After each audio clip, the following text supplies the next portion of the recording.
High Commander Rathais watched the holographic display flicker to life aboard the Calirian Imperial Dreadnought Eternal Dominion. 847 species had bent the knee to the Empire, their leaders signing surrender documents with trembling appendages. Only one species remained uncontacted in this sector, a peculiar group called humans who lived in a remote spiral arm of the galaxy. "Send the standard subjugation message," Rathais ordered, his three eyes focusing on the tactical officer. 200 warships should be more than sufficient for a species that hasn't even colonized beyond their own system. The message transmitted at faster-than-light speeds, carrying the Empire's demands. Immediate surrender, tribute payments, and acceptance of imperial governors. Every species before had responded within hours, their communications filled with panic, desperate negotiations, or defiant last stands. Rathais expected nothing different from these humans. 6 hours passed. Rathais waited, reviewing intelligence reports on the target species.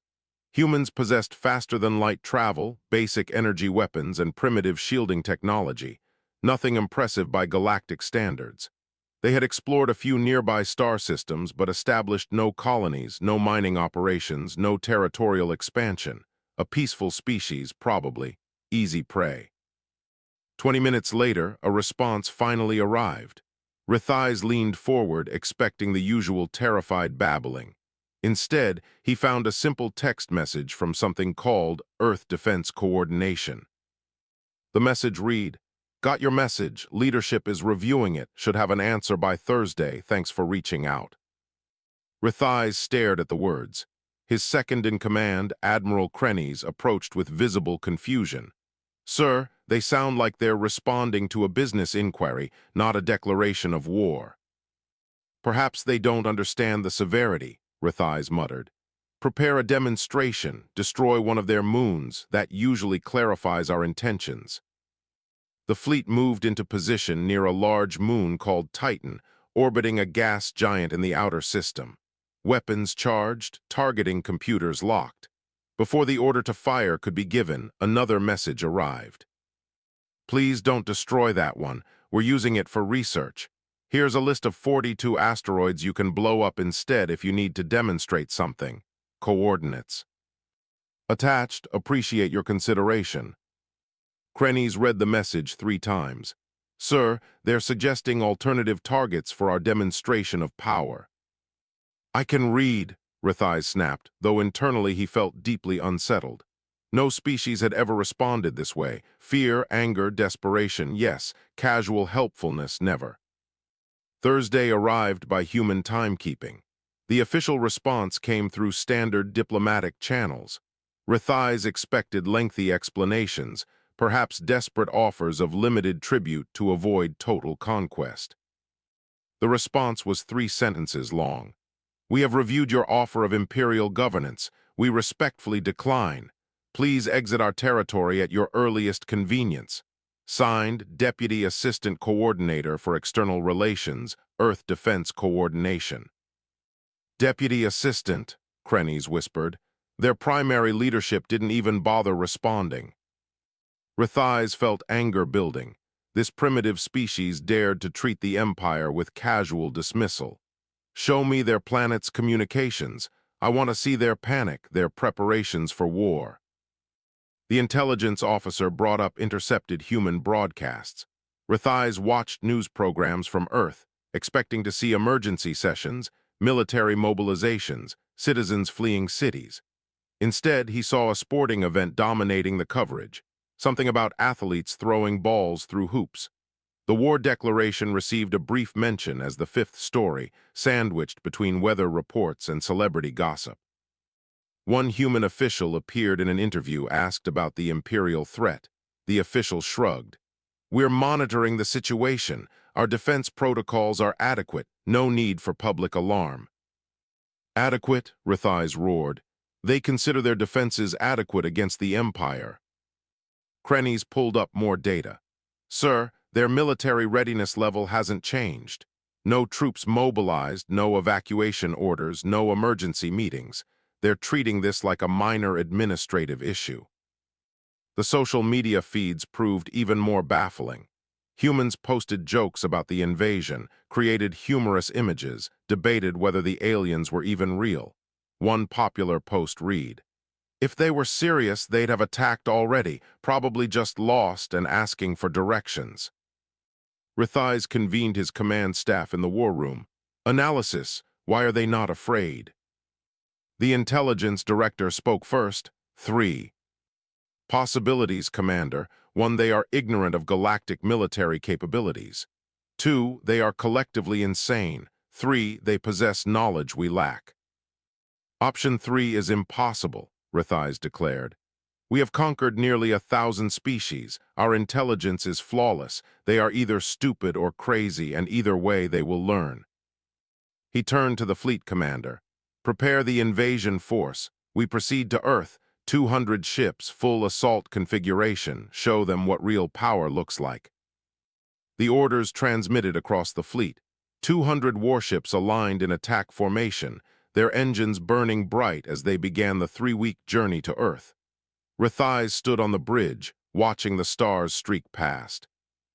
On Earth, a brief meeting occurred in an unremarkable government office. The defense coordinator sat with 2 advisors, reviewing the situation over lunch. One advisor asked the obvious question, should we activate the defense network? The coordinator chewed thoughtfully on a sandwich. Not yet. Let's see if they actually commit to entering our space, might still turn around once they think about it. And if they don't? Then we activate on automatic. The network knows what to do. The coordinator checked a schedule. I have a budget meeting at 2. Anything else we need to cover? The advisors shook their heads. The meeting adjourned after 9 minutes. The coordinator returned to sorting through paperwork, occasionally glancing at a monitor showing the approaching Imperial fleet as if checking on a minor delivery. In deep space, Rithais felt certain of victory. Every species feared the Empire eventually. These humans would be no different. Their casual attitude simply meant they didn't understand yet. They would understand soon enough. The fleet pressed forward, weapons ready, crews prepared for the easy conquest of another primitive world. None of them noticed the thousands of dormant platforms scattered throughout human space, ancient-looking debris that had floated in the void for decades. None of them wondered why a species with no expansion had built so much infrastructure. None of them questioned why Earth seemed so unconcerned. They would learn the answers soon. Whether they survived the lesson remained to be seen. 2 weeks into the journey, Admiral Krenny stood beside Rithais studying holographic maps of human space. The intelligence reports painted a picture of a moderately advanced species, nothing exceptional. They had faster-than-light drives that were slower than Imperial models, energy weapons with less range, shields that seemed adequate but unremarkable. They should be terrified, Krenny said quietly. Every species we've encountered either surrendered immediately or fought desperately. Humans are doing neither. Rithais dismissed the concern with a wave. They've never faced real military power. They'll panic when they see our fleet up close. The first oddity appeared when they crossed into human-claimed territory. Automated navigation buoys floated throughout supposedly empty space, their cheerful broadcasts warning the fleet about restricted shipping lanes. One message repeated in standard galactic language. Warning, heavy commercial traffic ahead. Please adjust course by 15 degrees to avoid delays. Thank you for your cooperation. Rithais ignored the warning. What commercial traffic could possibly threaten a war fleet? The ships continued on their original heading.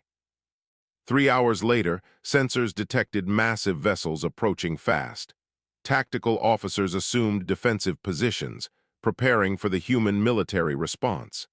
Instead, enormous cargo haulers emerged from faster-than-light travel, each one dwarfing an Imperial battleship in mass. The haulers navigated around the fleet with practiced ease, their captains broadcasting annoyed messages. You're blocking the express route to the mining stations. Please move to the slow lane. Another voice added. War fleet, huh? Bold choice. Good luck with that. Krennies watched the civilian vessels pass, noting their casual disregard for 200 armed warships. "Sir, those haulers are unarmed and unshielded. They showed no fear at all." "Ignorant civilians," Rithais muttered, though doubt crept into his mind. As the fleet advanced deeper into human space, the infrastructure became impossible to ignore. Mining stations stripped entire asteroids down to their cores, processing unimaginable quantities of raw materials. Orbital habitats circled barren worlds, their populations in the millions based on energy signatures. A partial Dyson swarm surrounded a nearby star, collectors gathering solar energy on a scale that seemed excessive for a single-system species.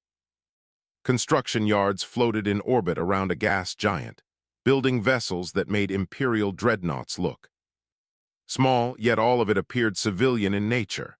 No military installations visible, no weapons platforms detected, no defense fleets on patrol. Where is their military? Krennies wondered aloud. This infrastructure could support a massive fleet, yet we see nothing. The intelligence officer checked readings again. All vessels are registered as civilian: cargo haulers, construction ships, research vessels, passenger transports. No military signatures detected. On Earth, the news cycle had moved on completely. The main story covered debates about new environmental regulations affecting fishing industries. One brief segment mentioned the approaching fleet. Imperial warships expected to reach outer solar system within 1 week. Military officials report readiness but emphasize preference for peaceful resolution. In other news, the housing market shows unexpected growth. Citizens interviewed on the street showed little concern. One woman said, "I'm more worried about the rent increase than aliens." A man added, "Should I buy emergency supplies or something? Nobody seems worried, so I'm not either." A military spokesman appeared briefly on screen. "Our defensive capabilities are sufficient. We hope the Empire reconsiders their approach. We have no desire for conflict." The spokesman then departed for what he called a prior lunch engagement. Rithais watched these broadcasts with growing frustration. They act like we're a minor inconvenience, not an existential threat. "Perhaps they truly don't understand," Krennies suggested. "Their isolation may have left them ignorant of galactic military realities." The fleet entered the outer solar system, passing the orbit of Neptune. Still no military response. No defense platforms activated. No fleets scrambled to intercept. Just the same casual civilian traffic going about normal business. Then a single small vessel approached, broadcasting diplomatic credentials. The pilot identified herself as Ambassador Roth from the Human Diplomatic Corps. She requested permission to board the flagship. Rithais granted permission, curious about humanity's last-minute negotiation attempt. Perhaps they finally understood the situation. Ambassador Roth arrived alone, carrying a container of beverages. "I brought refreshments in case our discussion runs long, Earth coffee and some snacks. You might enjoy trying them." She settled into a chair without waiting for permission, her posture relaxed and friendly. Rithais loomed over her, using his full height for intimidation. "You will convey humanity's surrender immediately." "I'm not authorized to do that," Roth replied calmly. "I'm here to clarify something important before you proceed further." She activated a portable holographic display. The image showed hundreds of points throughout the solar system, each one highlighted in red. "These are our defensive platforms. They've been tracking your fleet since you entered our space. You're currently targeted by approximately 4,000 weapon systems." Rithais laughed. "We detected no such platforms. Your sensors are clearly inferior if you believe we missed that many installations." "That's the point," Roth said patiently. "They're designed to be undetectable until activated. Passive systems, no energy emissions, built to look like space debris." She zoomed in on one location. What appeared to be an old asteroid revealed itself in schematics as a heavily armored weapons platform. "We've been building these for 70 years. Every time someone asked why we weren't expanding to other systems, this is why. We invested everything in defense." Krennies leaned closer to the display. "Even if true, why tell us? You've lost the element of surprise." Because we don't want to use them, Roth explained. Commander, my government genuinely prefers peace. We're giving you this information so you can make an informed decision. Withdraw now and both sides avoid unnecessary losses. Rithai studied the human carefully. She showed no signs of deception, no nervousness, no bluffing tells. She genuinely believed what she said. Worse, she seemed sad about the situation, not triumphant. The Empire does not negotiate with primitives, Rithai declared. Roth sighed deeply. Then I'm required to inform you, if your fleet proceeds past Jupiter's orbit, our automated defense protocols will interpret your presence as hostile. The platforms will activate without further warning. She stood, gathering her container. Please reconsider, Commander. I don't want anyone to die today. She departed, leaving Rithai and Krennies staring at the holographic display. Could she be telling the truth? Krennies asked. Impossible, Rithai said. No species could hide that many weapons from our sensors. Yet doubt gnawed at him. He ordered the fleet forward at full speed. They crossed Jupiter's orbit. Immediately, every crew member's personal device received the same message. We're sorry it came to this. Alarms screamed across every ship simultaneously as thousands of previously invisible objects suddenly appeared on sensors, all of them powering up weapons. The empty space around them had become a cage. The bridge of the Eternal Dominion erupted in chaos. Sensor displays lit up like festival decorations as thousands of energy signatures materialized from nothing. What the fleet had dismissed as asteroids, debris fields, and cosmic dust suddenly revealed themselves as sophisticated weapons platforms. Shields to maximum, Rithai commanded, gripping his command chair. All ships combat formation, prepare to return fire. The chief engineer's voice cracked with disbelief. Sir, the humans didn't just hide a few platforms. They weaponized the entire solar system, every Lagrange point, every asteroid cluster, every orbital path. They turned their home into a fortress. Before the fleet could properly organize, the platforms opened fire, but not at the ships themselves. Precisely targeted beams struck sensor arrays, communication dishes, and shield generators across the fleet. Surgical strikes that crippled without destroying. Within 30 seconds, 80% of the fleet's communication capability went dark. Ships couldn't coordinate, couldn't share targeting data, couldn't even call for help. Individual captains made independent decisions, creating chaos instead of unified response. They're hurting us, Krennies realized, watching the tactical display. Every shot pushes us towards specific coordinates. They're not trying to kill us, they're positioning us. Rithai ordered return fire. Imperial weapons discharged, sending devastating energy beams toward the nearest platforms. None of the shots connected. Human point defense systems intercepted every single attack with impossible accuracy. The platforms seemed to predict where the Imperial ships would fire before the weapons even charged. How are their computers that fast? The tactical officer shouted. They're not faster, Krennies said grimly. They're better. Those platforms have been watching us for weeks. They know our weapons' charge cycles, our targeting patterns, everything. The fleet attempted to maneuver away, engines burning at maximum. Weapons fire from hidden platforms blocked every escape route, not destroying the ships, just preventing movement. The humans were treating 200 warships like livestock, guiding them with precision strikes. Ambassador Roth's ship returned, broadcasting on open channels that somehow still worked. Imperial fleet, you are now surrounded and disabled. We have refrained from lethal force as a courtesy. Power down your weapons and prepare to be escorted from our space, or we will be forced to respond more aggressively. Pride overrode Rithai's judgment. All ships continue attack, show these primitives real Imperial firepower. The platforms shifted targeting priorities. Instead of sensors and communications, they began systematically destroying weapon systems. Beam cannons exploded, missile tubes melted, torpedo launchers tore apart. Still, the shots avoided crew sections, life support, and engines. Every Imperial ship found itself suddenly toothless, floating helpless but intact. "Commander, we've lost 90% of offensive capability," the weapons officer reported.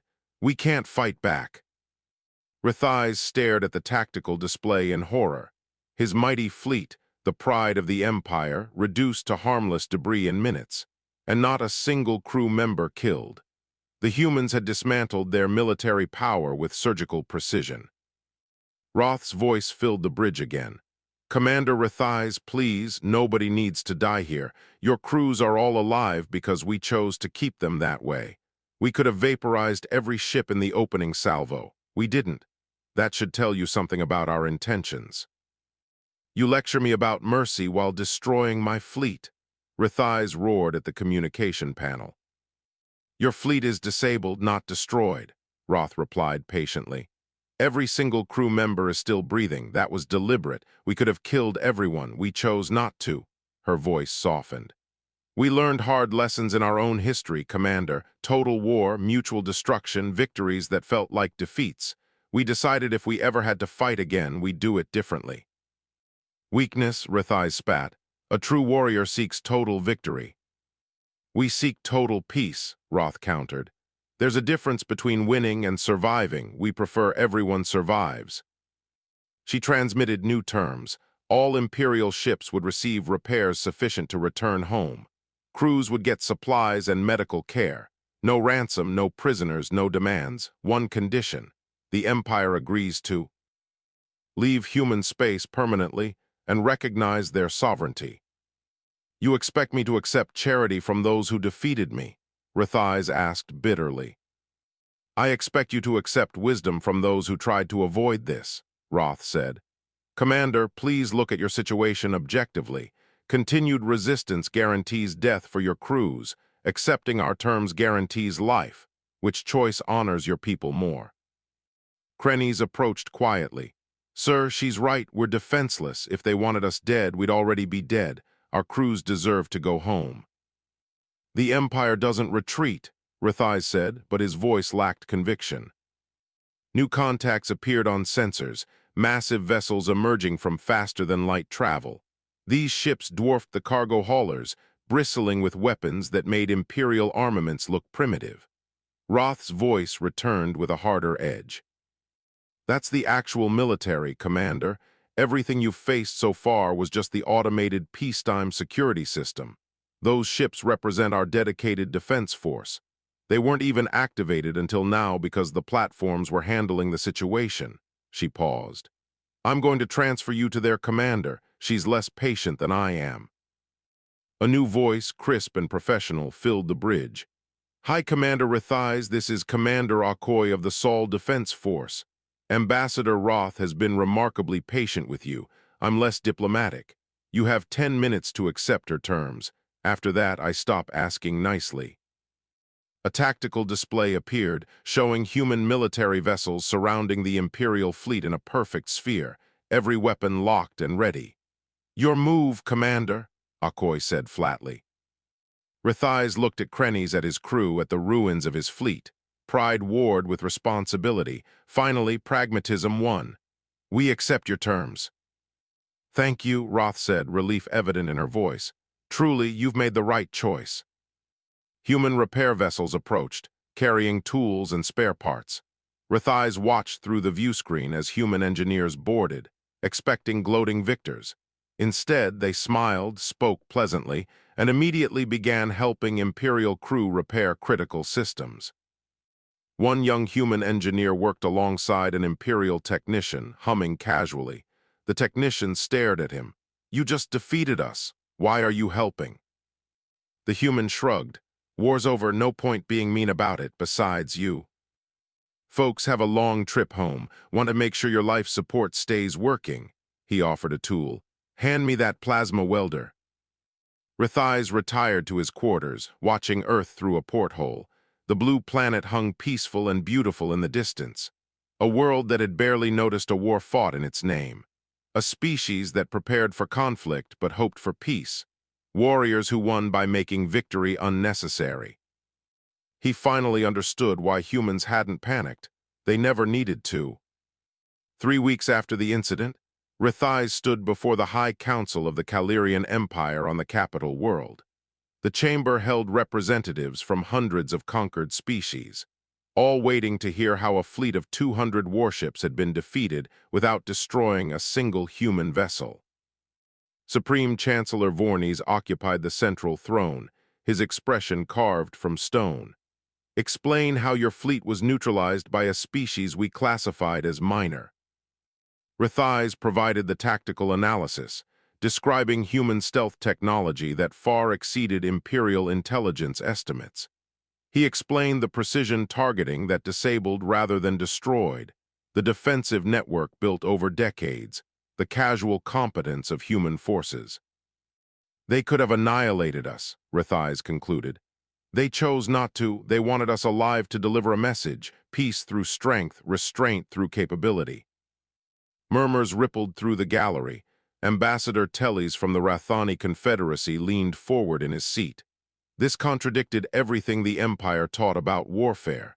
Strength meant conquest, power meant domination. Humans demonstrated an entirely different philosophy. Vornes demanded answers from the intelligence director. How did we fail to detect their capabilities? Director Salam presented findings that disturbed everyone present. Humans have been spacefaring for less than 2 centuries, yet achieved defensive capabilities beyond most ancient species. They chose fortification over expansion. Every resource went to defense instead of conquest. He paused. They never tried to hide what they built. We simply dismissed it as irrelevant because they weren't aggressive. The strategic analyst added context. Most species choose offense or defense. Humans chose overwhelming defense. They have no interest in galactic affairs beyond being left alone, but they've made their space essentially impenetrable. Vornes leaned back. Then we increase fleet size, send 2,000 ships. Respectfully, Chancellor, that would make things worse, the analyst said carefully.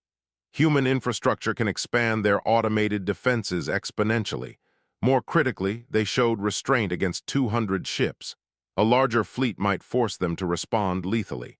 We lost no lives because we sent few enough ships that they could afford mercy. The real danger became clear. News of this defeat would spread through the Empire. 847 conquered species would learn an unknown race had defeated an Imperial fleet without killing anyone. Some might wonder, if humans can resist, why can't we? Vornes recognized the political implications immediately. This information is classified. Official version, minor skirmish, inconclusive result, all crew sworn to secrecy. But Vornes knew information would leak. Too many witnesses, too many species represented in Imperial crews. Within weeks, whispers began spreading through Imperial space. On Earth, the news cycle had already moved on. One brief segment covered what they called the resolved diplomatic incident. Defense coordinator appeared for a 3-minute interview. Asked about casualties, she responded, "None on either side. We don't consider that a victory, just successful defense." "Will the Empire attack again?" the reporter asked. "We hope not. We're open to peaceful relations if they're interested." The coordinator checked her schedule. "Now, if you'll excuse me, I have a budget meeting." The broadcast ended. Earth continued its normal routine. Most citizens barely remembered the incident happened. Meanwhile, information about the human victory spread through underground channels. Crew members told families, families told friends, stories grew with each retelling. But the core truth remained. Humans had defeated an Imperial fleet without killing anyone. Different species interpreted this differently. Warrior cultures admired the capability while questioning the restraint. Peaceful species saw hope that strength didn't require cruelty. Oppressed species wondered if resistance might be possible after all. In a secure location, resistance leaders from multiple species gathered secretly. Teles addressed the group. Humans proved the Empire can be resisted. More importantly, they proved you can win without becoming like your oppressor. Another leader objected, "But we don't have their technology." "Maybe we don't need it," Teles argued. Maybe we need their philosophy, unified defense, precise response, restraint that comes from confidence rather than weakness. The meeting ended with no concrete plans, but seeds of change had been planted. Across the Empire, oppressed species began asking dangerous questions. Vornes met with his inner circle privately. We have three options: attack with overwhelming force, ignore them and suppress information, or attempt something unprecedented. His advisors waited. Vornes continued. What if we open diplomatic channels, not to submit, but to understand what they actually want? Shocked silence followed. The Empire didn't negotiate, yet the Empire also didn't lose, and here they were. We need to know if they're expansionist, if they'll support rebellions, if they're a long-term threat, Vornes said. Better to know our enemy. Or our neighbor, one advisor suggested carefully. Rithais spent his evenings reviewing battle recordings.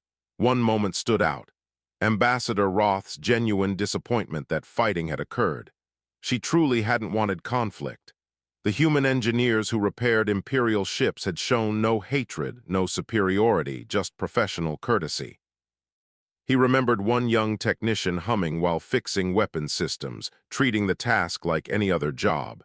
When Rithais asked why he helped those who had attacked his home, the human had looked confused.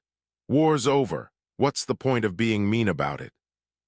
That casual pragmatism disturbed Rithais more than any threat could have. Humans didn't seem to view warfare as glorious or necessary. They saw it as an unfortunate task to be handled efficiently and then forgotten. No grudges, no pride, just problem-solving. Across the galaxy, independent news networks picked up the story despite Imperial censorship attempts. One broadcast summarized. Unconfirmed reports describe unknown species defeating Imperial forces through defensive technology and restraint. Sources claim humans seek isolation, not conquest. Both the Empire and humanity refuse official comment, but whispers grow louder. Perhaps the Empire isn't invincible. Perhaps victory doesn't require cruelty. Perhaps there are alternatives to submission or destruction. The broadcast reached thousands of species. Each interpreted the message through their own cultural lens, but all heard the same underlying truth: things could be different. On Earth, nobody noticed the impact they had made. Life continued as normal. Defense platforms returned to dormant status. Military forces demobilized. The coordinator filed paperwork about the incident and moved on to other concerns. Humanity had changed galactic politics without intending to. They had simply refused to lose and then returned to their daily lives. The galaxy was still processing what that meant. 6 months after the incident, Earth's Defense Coordination Office received 47 diplomatic requests from species across the galaxy. The small staff stared at the overwhelming response. One coordinator muttered, "We're a defense office, not the State Department. We're not equipped for this." President Silva convened an emergency meeting. Ambassador Roth presented the situation. "We've gone from isolated to the galaxy's most requested diplomatic partner overnight. Half these species are part of the Empire, the other half want protection from it." Commander Akoy added, "Some are probably spies, others genuinely seek alternatives to Imperial rule. Either way, we need a coherent response." Silva considered the options carefully. "We wanted isolation, we got involvement, can't change that now." She decided on limited engagement. Accept diplomatic missions from non-imperial species first, establish fair trade agreements, share some technology selectively. One firm rule: no military alliances. We'll talk, we'll trade, but we won't fight other people's wars. 3 months later, humanity hosted its first diplomatic reception on a neutral space station. The venue was modest by galactic standards, refreshments simple, 20 species sent representatives. The contrast with imperial grandeur was deliberate.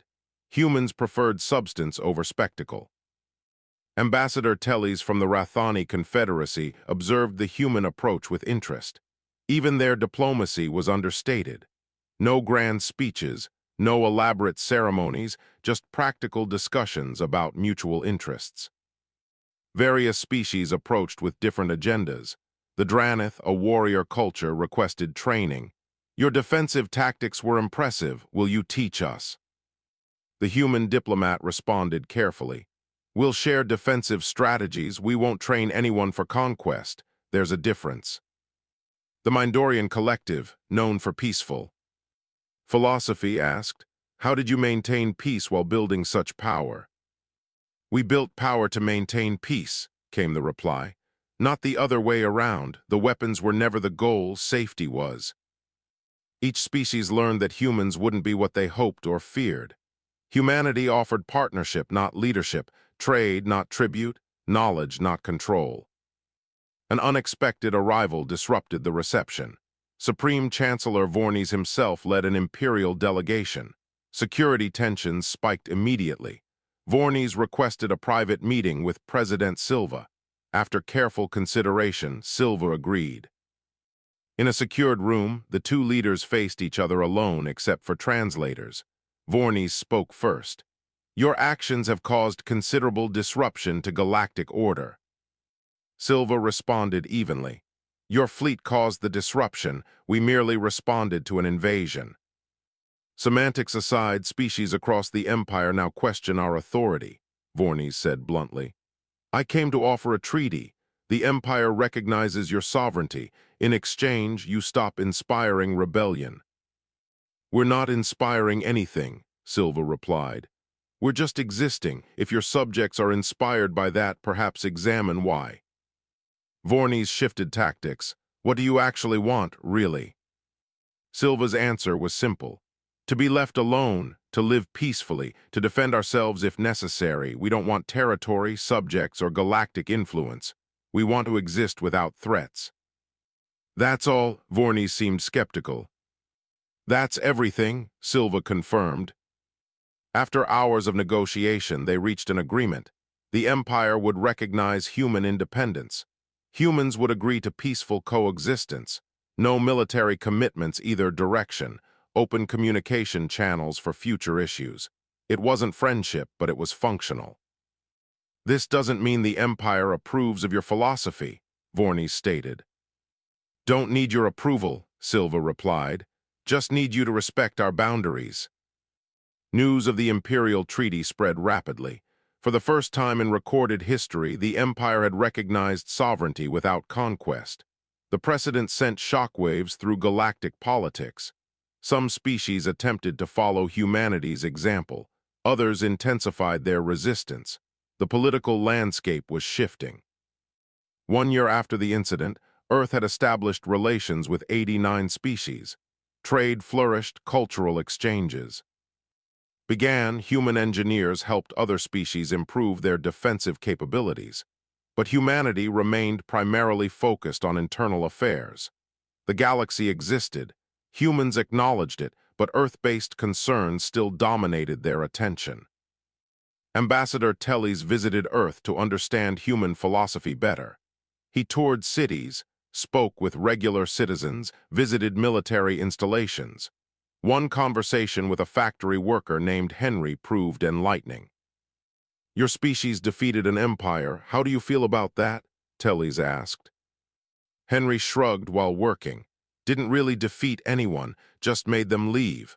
Honestly, I was more worried about the factory meeting production quotas that month. You're not afraid they'll return? If they come back, we'll deal with it. Henry tightened a bolt. Worrying won't help, preparing does. We prepared, it worked. Now we move on.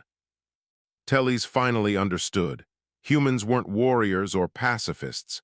They were pragmatists. They did what worked without needing glory or validation.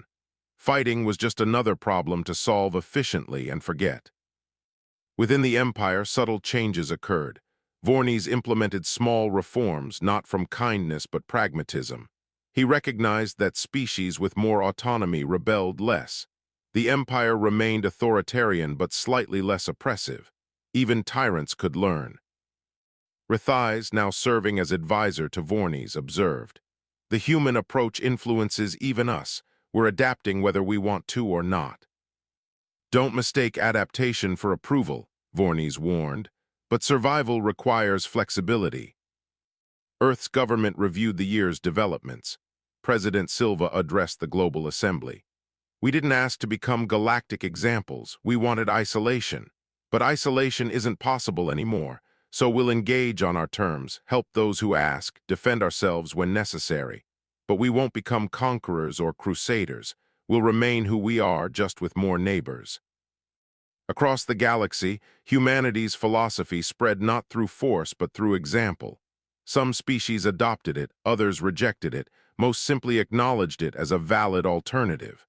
Galactic culture was evolving slowly, not because humans wanted to change it, but because they proved another way was possible. Ambassador Roth gave an interview to a galactic journalist. Asked about humanity's intentions, she responded, "We intended to defend our home. Everything else just happened. Other species projected their own hopes and fears onto our actions.